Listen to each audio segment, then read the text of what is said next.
Because I don't really know Conor at all. I've never even met the guy. Never had any beef with him or anything, and the whole situation came on a little bit weird. So my friend started a YouTube channel, right? Because he's my friend, he came down the gym and interviewed me, and I did it because he's my friend. He doesn't have loads of numbers on his, doesn't have loads of followers or loads of subscribers or anything like that. So it's a pretty small interview, and he asked me about McGregor. Are you looking forward to McGregor's next fight? Blah blah blah. And I said, oh, to be honest, I'm not really that interested in Conor McGregor. Not because mate, I only really watch the heavyweights and bigger guys. I'm not as interested in the small. I just meant it like that. Next minute, he's fucking sending me death threats, loads of tweets. I'm like, mate. The drama began when Tom Aspinall made a passing comment during an interview. He explained that he hadn't really been keeping up with Conor McGregor's latest headlines. Not because of any bad blood, but simply because his full attention was on training and analyzing heavyweight fights. A straightforward, harmless statement.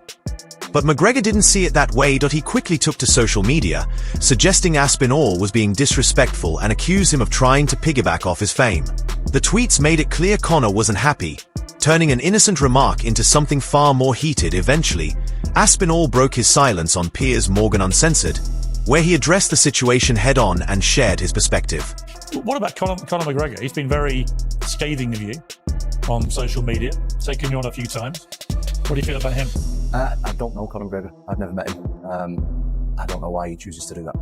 No idea. 2023, you said that you were over the Conor McGregor hype train, and he took to Twitter, and it was then, and said, say sayonara to that, GK, Jim King, deal kid, starve you and kill you, I will, you effing disrespectful prick.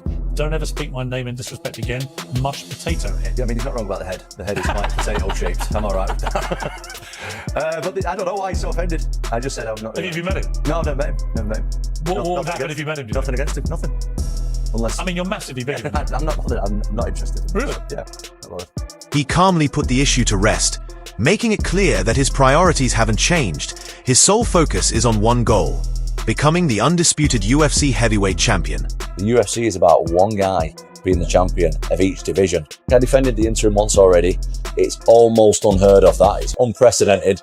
I thought it was silly the first time, to be honest. The reason that I did it, the first time I fought Curtis Blades, it went down as a loss. I got injured. Worst moment of my career, one of the worst moments of my life. I wanted to redeem myself and get the legit victory against Curtis Blades because it was unfinished business. Like, that was hurting my ego, and I wanted to prove that I was better than Blades, which I did in the rematch, and I defended the interim. Something else, that particular fight was in Manchester, in my hometown. I wanted to fight in my hometown. I don't know if I'm ever going to be able to do that again in front of a sold-out, brand new Co-op Live arena in Manchester, England. I don't know if I'm ever going to have the opportunity to do that again. So for them two reasons, that's why I defended the interim. I'm not doing it again. Like, I've cleared out the rest of the division, undisputed, and that's it. I deserve a shot at being known as the best heavyweight walking around on planet Earth. It doesn't matter on the opponent, undisputed. You'd expect Conor, someone who knows firsthand the intensity that comes with preparing for a high-stakes fight, to support Aspinall as he gets ready for what might be the biggest moment of his career. Would pick Conor McGregor up like a shopping bag with one arm. He is so small compared to me. And I know his fans are going to think he's like Superman or whatever, but they've got weight classes for a reason, bro. I'm more than twice the size of this man. And look, if you want to do a charity fight, anything, MMA, boxing, I don't really give a shit because I'm literally a giant compared to you. We'll donate the money to burns victims. How about that? Anytime, anywhere, any place. I really don't care. Someone needs to shut that hole in your face. Especially with a potential showdown against Jon Jones on the horizon. But it's not just Conor who stayed distant. Other UK fighters have voiced similar opinions. Take Paddy Pimblett, for instance, who recently expressed his belief that Jon Jones would come out on top, choosing to back the American legend over the rising British contender. Do you think the Aspinall-Jones fight happens? It's got to happen. I was sitting next to Tom the other week at the UFC in London and talking to him about it. How do you think that plays out if they fight? I'll be honest, Tom's a friend. I love Tom. He's one of the coolest dudes in the whole of MMA. Even though Jones is getting old, I just can't pick against Jon Jones. The one thing I do think Jon Jones has got the best in the world and the best ever is his fight IQ. He has a perfect game plan to beat that person.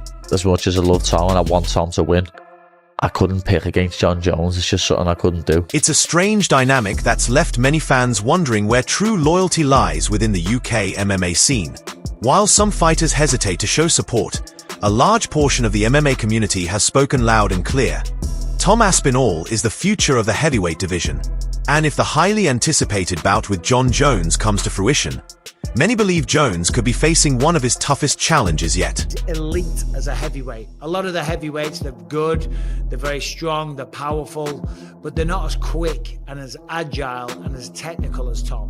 Tom's the whole package. You know, he's like, there's a fighter called George St. Pierre, who's one of the greatest to ever do it. Tom's like a heavyweight George St. Pierre. He's got no weak areas. He's got absolute knockout power, super disciplined, super agile on the feet. He finishes everyone really, really quickly. However, he hasn't gone up against somebody like Jon Jones because, as I said, the competition in the heavyweight division isn't necessarily there on a technical level. Jon Jones is. And Jon Jones has fought way better competition than Tom. That's just a fact. But Jon's never fought anyone like Tom either. Jon has never fought anyone the size of Tom, and that can generate that kind of power. He had two heavyweight fights, one against Cyril Garner, who took him down really quick and choked him out. And then he went up against Stipe Miocic. He was really good, and you know, he had a good little go. But he was 42 and he hadn't fought for a while, and he's getting on. Tom's 31, in the prime of his life, and I would be very surprised, and this sounds disrespectful, but I'd be very surprised if he got out the first round. Stylistically, Tom Aspinall poses a nightmare matchup. He's fast, technical, and explosive, moving with the agility of a middleweight but packing knockout power in both fists. Plus, he's more than comfortable on the ground. Combine that with his calm demeanor under pressure and knack for finishing fights early, and you have a heavyweight contender who grows more dangerous with every outing. Jon Jones, of course, still wears the crown. He's a tactical mastermind, seasoned in championship rounds, and a fighter who's constantly adapted to overcome every style he's faced. But Jones has been inactive lately, dealing with injuries, and has never faced a threat quite like Aspinall. Someone with that size, speed, and technical skill all rolled into one. Who's next big heavyweight star? Tom Aspinall, the guy who just won the interim title. He's phenomenal, and he is again the next the next advancement of the evolution of the sport. How so? Well, because he can do everything. That guy's got elite jiu-jitsu. He's got elite takedowns. His striking is outstanding. Like, I've seen a lot of heavyweight, even Francis, who's like the greatest, scariest power striker I've ever seen in the heavyweight division. No one's scarier than Francis. Francis does not move like Tom Aspinall. Tom Aspinall is significantly faster than every other heavyweight.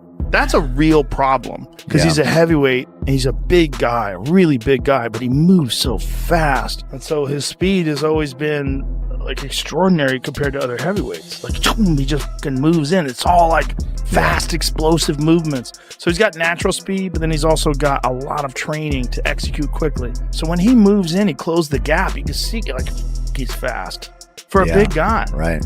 I want to see it so bad. John was shitting all over Aspinall, saying that I think that's lucky. a bad way to go. He was lucky that he blew his knee out with Curtis Blades because Curtis was teeing off Doing on well. him. Unless John avoided him, unless John used his wrestling to avoid exchanges, you know what that's all about. Correct. It's called the Shop Shutdown. Shop Shutdown. I saw a 7-part They did with series on Cyborg. it. Yes. The Stipe fight, which is just like, it's a weird thing. Aspinall's an athlete, man. He's such a good athlete. Freak athlete. Very fast. Very fast for a heavyweight. So fast. Yeah, but we felt the same way about Cyril Garner, though. Yeah, but Cyril Garner doesn't have wrestling, doesn't have jiu-jitsu. Aspinall's like legit on the ground.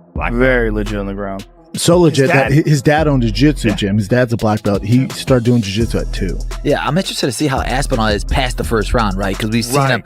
He looks so fast. He looks, you're like, nobody moves like him. He looks like a younger Kane. Right. But he just keeps knocking these guys out so quick. So I'm like, let me see him past the first round to see if he has that cardio as well. It's a bit of a problem for him, right? Because he has not been tested in that way. And that's what makes the anticipation so thrilling. Many experts think Jones would dominate the distance, push the fight into the later rounds, and show everyone exactly why he's considered the GOAT. I bet if he's weighing 215, he would fight Tom Aspinall better than him weighing 245 pounds. In his 205 frame, he could fight Tom Aspinall better than he'd fight him at that 250 because that's not his weight class. While he didn't last long with Cyril, he didn't look as fast. He carried more weight. Cyril just did some weird stuff. And John, you don't make mistakes against John. On the other hand, some believe Aspinall's youth, sharp skills, and momentum would overwhelm Jones, predicting he wouldn't last past the early rounds. With all the delays, behind-the-scenes politics, and uncertainty about whether this fight will actually happen, fans are growing increasingly restless. They are tired of waiting, frustrated to see the interim champ sidelined, and eager to see one of the most anticipated matchups in recent UFC history finally come to life. So while Tom Aspinall keeps training hard, stays patient, and handles the media heat with grace, the pressure continues to mount. Because when the cage door finally closes, whether Jon Jones is standing opposite him or not, Aspinall's moment is near, and the whole world will be watching.